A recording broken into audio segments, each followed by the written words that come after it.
अगर आप लोग यही चाहते हैं तो फिर इसको रहने देते हैं और यही इसको विराम देते हैं। अब बहुत हो गया ये 1 साल।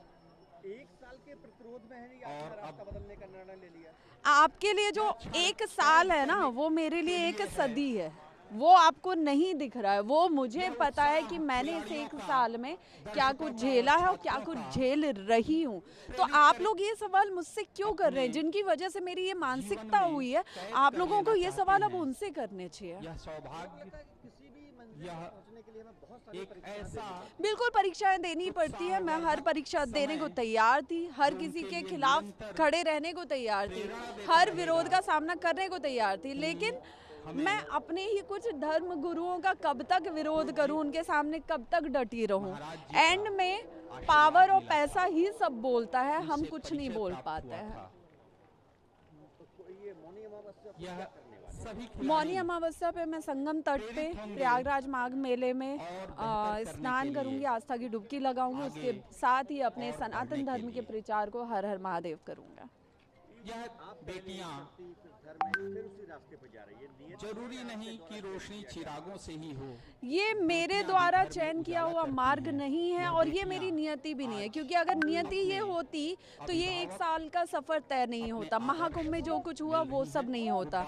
लेकिन ये साजिश है, ये राजनीति है जिसका मैं शिकार बन रही हूँ। और अंत में मैं यही बात बोलूँगी कि मुझे अपनी दैनिक जीवन चलाने के लिए भी जो राशन पानी की ज़रूरत पड़ती है ना, वो भी मुझे कोई दुकान वाला उधार नहीं देता है। तो अगर वहाँ भी मुझे कठिनाइयाँ होने लगे कि उस पैसे के लिए भी मैं मोहताज होने लगूँ कि मुझे मांग के अपना समय निकालना पड़े, तो फिर मैं जिस काम में थी, लोग आज बोलते हैं कि धर्म को धंधा बनाने आई थी, धर्म को पाखंड बनाने आई थी, तो मैं जिस काम में थी ना, जब मैंने वो काम छोड़ा एंकरिंग का, तब मैं देश से ज़्यादा विदेशों में बहुत अच्छे लेवल पे बहुत अच्छी इनकम के साथ काम कर रही थी। तो मुझे कोई ज़रूरत नहीं थी इसमें कमाने की, लेकिन अगर मैं एक एक रुपए के लिए मोहताज होंगी तो वो मेरे लिए दिक्कत है, क्योंकि उसका फायदा 10 उठाने को आ जाता है। प्राप्त करने के पश्चात आज के कार्यक्रम के मुख्य अतिथि, देखिए, मेरा धर्म जो है वो सबको पता है, मैं उस धर्म को नहीं छोड़ रही हूँ, मैं सिर्फ उसके प्रचार को छोड़ रही हूँ। बाकी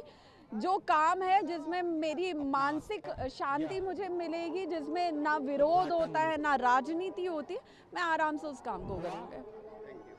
अरे राजू भैया,